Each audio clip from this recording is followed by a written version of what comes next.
In 2002, the Rage virus tore through civilization like wildfire. In the Scottish Highlands, a young boy named Jimmy watched his world collapse as his family turned into monsters.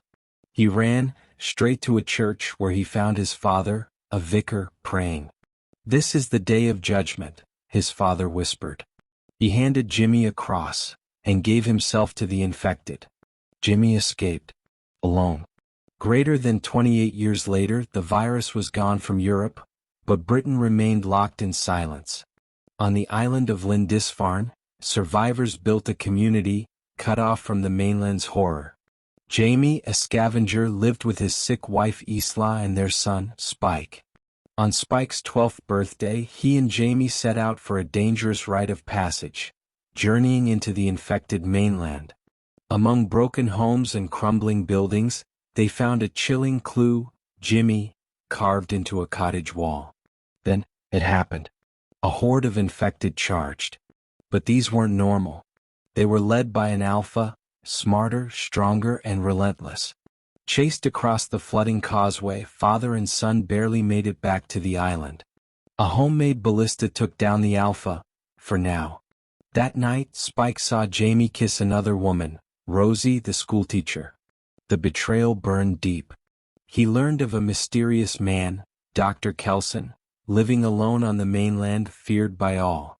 Some say he burns bodies in strange rituals. Desperate, Spike took Isla and left the island in secret. On their path, Isla, lost in her mind, killed an infected in a church. A Swedish patrol boat wrecked nearby. The lone survivor, Eric, found Spike and Isla and joined their search for Kelson. When they found a pregnant infected acting oddly calm, Isla helped deliver her child, a healthy, uninfected baby. But Eric panicked, killed the mother and nearly the child, until an alpha killed him first. Kelson arrived just in time to save them all. Kelson took them to his home, a field filled with skulls stacked into a grim pyramid. He called it a reminder, memento mori.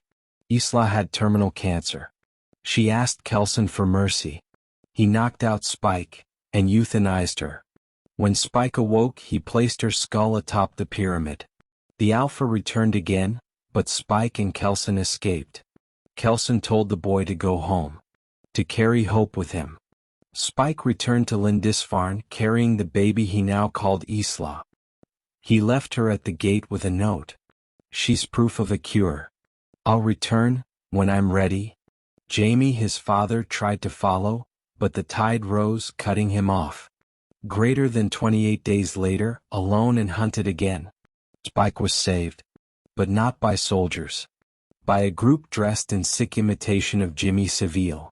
Their leader? A grown-up Jimmy, the boy from the church. The world may have lost its virus, but its horrors remain.